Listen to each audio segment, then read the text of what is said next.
Hello बच्चों, आज देखते हैं एल्यूमिनियम का एक्सट्रैक्शन। तो एल्यूमिनियम के एक्सट्रैक्शन का जो प्रोसेस का नाम है उसको बोला गया है बेयर्स प्रोसेस। एल्यूमिनियम की डिस्कवरी ऑर्स्टेड ने करी थी। ठीक है, एल्यूमिनियम की डिस्कवरी ऑर्स्टेड ने करी थी। और एल्यूमिनियम का जो एक्सट्रैक्शन है वो हम लोग बॉक्साइट के ओर से करते हैं। क्वेश्चन आता है कि बॉक्साइट के ओर से ही क्यों करते हैं। वो इसलिए करते हैं क्योंकि बॉक्साइट के ओर में 60% एल्यूमिना प्रेजेंट होता है और हम लोग एल्यूमिनियम का एक्सट्रैक्शन एल्यूमिना से करते हैं। बॉक्साइट के ओर में 60% एल्यूमिना प्रेजेंट होता है, इसलिए एल्यूमिनियम के एक्सट्रैक्शन के लिए हम लोग बॉक्साइट के ओर का यूज करते हैं। ठीक है, इतना समझ में आ गया। अब देखो, आगे देखो। इसलिए एक तो एल्यूमिनियम प्रेजेंट होगा तो एल्यूमिनियम हम लोग एल्यूमिना से ही एक्सट्रैक्ट करते हैं। और बॉक्साइट के ओर के अंदर 60% एल्यूमिना होता है जो कि किसी और ओर के अंदर नहीं होता है। तो जब कम मात्रा में एल्यूमिना प्रेजेंट होगा किसी ओर के अंदर तो उसके अंदर उतना ही ज़्यादा डिफिकल्ट होगा एल्यूमिनियम का एक्सट्रैक्शन करना। इसलिए हम लोग बॉक्साइट का ओर को यूज करते हैं। अब देखो क्या करते हैं। मेटलर्जी का पहले तो ये बताओ, जो सबसे पहला स्टेप होता है वो क्या होता है? क्रशिंग और ग्राइंडिंग करना होता है कि नहीं होता है? क्रशिंग और ग्राइंडिंग करना। तो बच्चों, सबसे पहले तो हम लोग बॉक्साइट की भी क्रशिंग और ग्राइंडिंग करेंगे एल्यूमिनियम के एक्सट्रैक्शन के लिए। बॉक्साइट का क्रशिंग और ग्राइंडिंग कर लिया, उसके बाद अब क्या करेंगे, बॉक्साइट को का प्योरिफिकेशन कराना है। बॉक्साइट का प्योरिफिकेशन कराने के लिए उसको हम लोग कॉस्टिक सोडा के साथ कॉन्सेंट्रेटेड NaOH, कॉन्सेंट्रेटेड NaOH यानी कि हमारा कॉस्टिक सोडा, इसके साथ प्रेशर में हीट करेंगे, इसको हीट करेंगे। ठीक है, और टेम्परेचर कितना प्रोवाइड करेंगे? 140 डिग्री सेल्सियस से 150 डिग्री सेल्सियस। ठीक है, आइए इसकी रिएक्शन देख लेते हैं जल्दी से। Al2O3.2H2O जो कि हमारे बॉक्साइट का फॉर्मूला है, उसमें ऐड करेंगे NaOH। तो ये क्या देगा हम लोगों को? सोडियम मेटा एल्यूमिनेट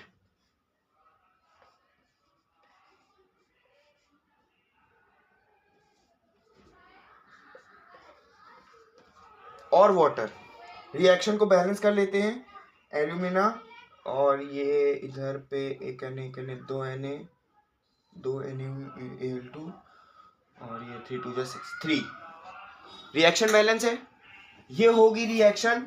इसमें जो हम लोगों का टेम्परेचर प्रोवाइडेड होगा वो हम लोग 140 डिग्री सेल्सियस से 150 डिग्री सेल्सियस टेम्परेचर लेते हैं। यानी कि इसकी हम लोगों ने क्या करा दी है? लीचिंग करा दी है। ठीक है, आप लोगों ने पहले पढ़ा होगा मेटलर्जी में, मेटलर्जी के जो स्टेप्स हैं मेटल एक्सट्रैक्शन के, इसमें लीचिंग करा दी है कि जो 140 से 150 डिग्री सेल्सियस पे जो हम लोग ओर को हीट करते हैं उस प्रोसेस को हम लोग लीचिंग कहते हैं। तो यहाँ पे हम लोगों ने इसकी क्या करा दी है?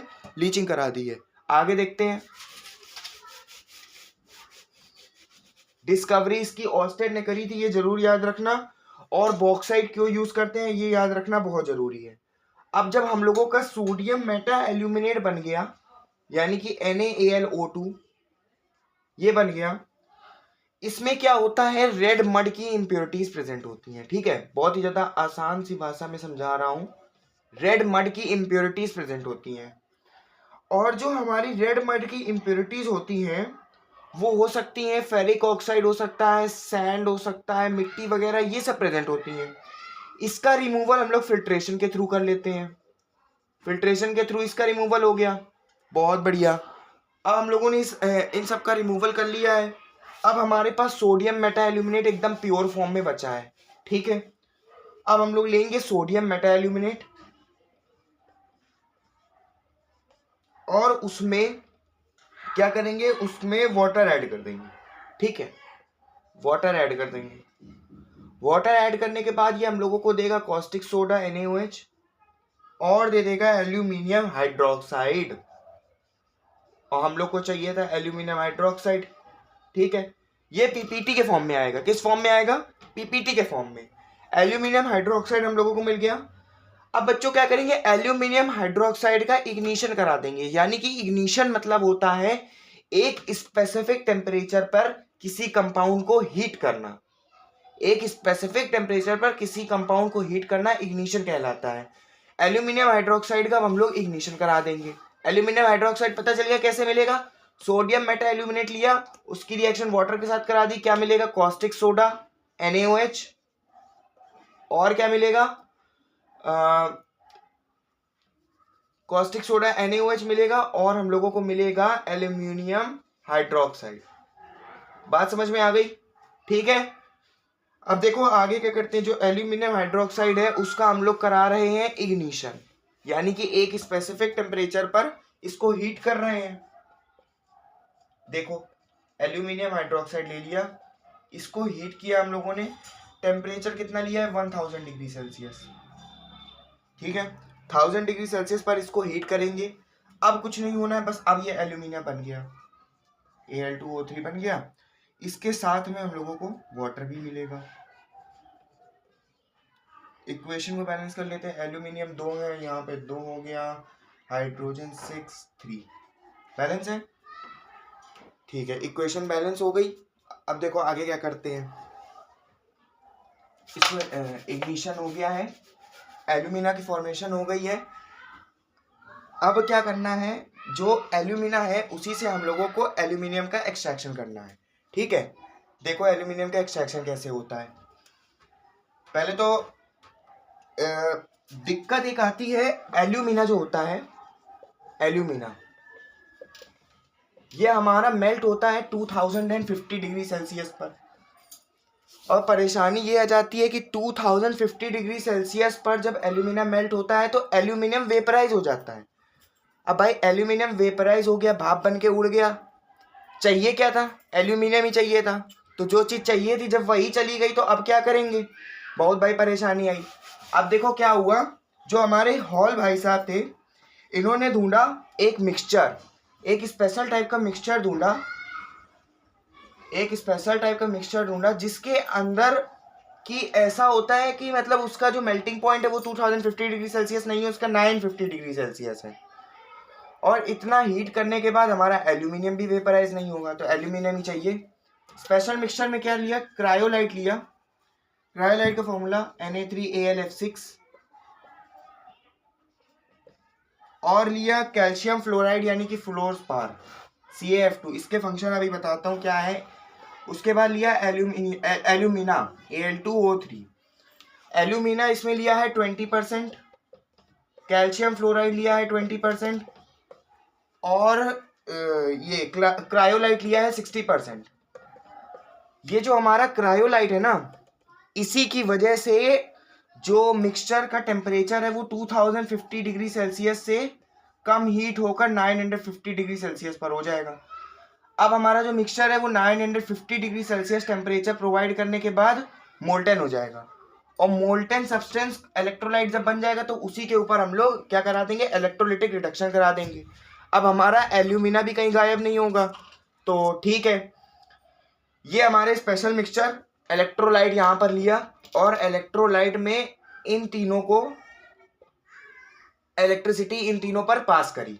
इन तीनों पर इलेक्ट्रिसिटी पास करने के बाद क्या होगा, अब इन तीनों में जो रिएक्शन होंगी उनसे वैसे आपको मतलब है नहीं, लेकिन फिर भी बता देता हूं कि ये जो Na3AlF6 है, ये आपके बोर्ड्स में कभी भी नहीं पूछी जाती, इसलिए कह रहा हूं। Na3AlF6 ये क्या देगा, 3Na। देखो भाई जब इसमें इलेक्ट्रिसिटी पास होगी तो सारी की सारी चीजें जो भी इस इलेक्ट्रोलाइट के अंदर प्रेजेंट है वो आयंस में ब्रेक होगी कि नहीं होगी, तो इसलिए Na3AlF6 3 Na में ब्रेक होगा, एल्यूमिनियम में ब्रेक हो जाएगा, और फ्लोरीन हो जाएगा 6, ठीक है, बैलेंस है, देख लो जरा, 6 फ्लोरीन 3 Na, हाँ ठीक बैलेंस है। उसके बाद हम लोगों ने फ्लोरस्पार लिया था CaF2, ये किस में ब्रेक होगा, Ca2 प्लस कैल्शियम और फ्लोरीन का 1 माइनस, यहाँ पे फ्लोरीन 2 है, ये 2 हो गया, ठीक है, फ्लोरीन बैलेंस हो गया। इतना समझ में आया, इतना पचा लो। अब बताता हूं, ये क्या था, क्रायोलाइट, ये हो गया हमारा कैल्शियम फ्लोराइड यानी कि फ्लोरस्पार, और जो एल्यूमिना था ना, एल्यूमिना Al2O3, वो ही ब्रेक हो गया एल्यूमिनियम में Al3+ और O2-3, एल्यूमिनियम 2, बैलेंस है, ठीक है बैलेंस है। अब देखो ये तीन हमारे थे कंपाउंड जो कि इलेक्ट्रोलाइट के अंदर प्रेजेंट थे, ये इसमें ब्रेक हो गए। अब देखो हम लोग को चाहिए था एल्यूमिनियम, टोटल एल्यूमिनियम के आयन कितने हैं ये देखो पहले, यहां पर एक आयन हो गया, ठीक है, यहां पर हमारे 2 आयन हो गए, यानी कि टोटल एल्यूमिनियम के कितने आयन हैं, 3 और 3 आयन है, ठीक है, 3 एल्यूमिनियम के आयन है हम लोग के पास टोटल। अब देखो एल्यूमिनियम है हम लोगों का मेटल, और आप लोगों को पता है कि मेटल की एक्सट्रैक्शन हम लोग, मेटल जो होता है वो हमेशा कैथोड पर जाता है, ठीक है, तो कैथोड पर जो हमारी रिएक्शन होगी वो किसकी होगी, एल्यूमिनियम की होगी, जाहिर सी बात है। तो कैथोड की रिएक्शन देखते हैं, कैथोड पर रिएक्शन क्या होगी, पूरे इलेक्ट्रोलाइट के अंदर हम लोगों ने कितने एल्यूमिनियम देखे थे, 3, तो 3Al3+ हो गया, ठीक है, ये कितने हो गए, 3×3=9, यानी कि 9 पॉजिटिव चार्ज है, इसमें 9 इलेक्ट्रॉन जोड़ दिए, चार्ज न्यूट्रलाइज हो गया, चार्ज न्यूट्रलाइज होने के बाद हम लोग को 3 एल्यूमिनियम मिल जाएंगे, ठीक है, आसान है एकदम। एल्यूमिनियम का एक्सट्रैक्शन हो गया अब हम लोगों का कैथोड पर, कैथोड पर एल्यूमिनियम का एक्सट्रैक्शन हो गया, तो हम लोगों को इस तरीके से एल्यूमिनियम मिल जाएगा, ठीक है। अब देखो जो चीज आपको इसमें याद करनी थी, याद करने वाली चीज देखो, जब हम लोगों ने इलेक्ट्रोलाइट यूज किया था ना, उसके ऊपर हम लोगों ने पाउडर्ड कोक डाल दी थी, ये मैंने बाद में इसलिए बताया क्योंकि इसका आपको रीजन समझना पड़ेगा, पहले मैं बता देता तो आप लोग सोचते अरे सर ये क्यों डाले गया, ये वो क्या बात है, तो इस वजह से अब बता रहा हूं, पाउडर कोक इसलिए यूज करी गई थी, यहां पर हम लोगों ने पाउडर्ड कोक डाल दी, जाहिर सी बात है जब इसमें हीट होगी तो जरूरी है कि कुछ ना कुछ यहां से वेपराइज होगा, कुछ ना कुछ यहां से निकलेगा, तो कुछ ना कुछ निकलने के चक्कर में कहीं हम लोगों का एल्यूमिनियम ना निकल जाए, तो इसके ऊपर पाउडर्ड कोक यूज किया गया है, ठीक है। तो पाउडर्ड कोक क्या करेगा,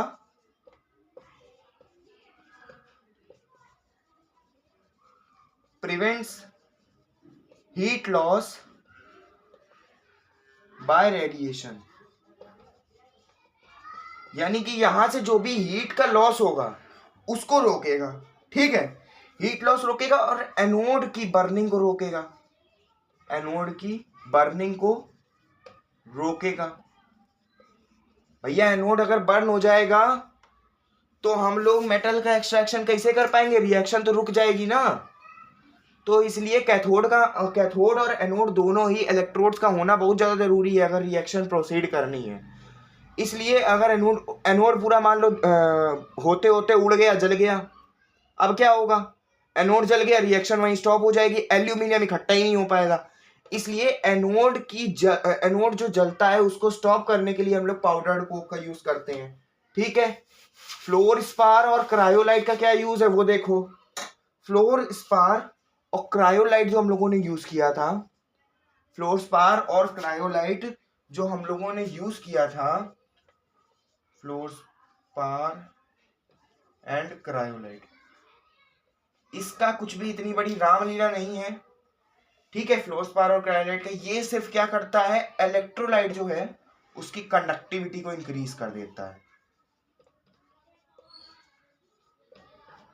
ठीक है।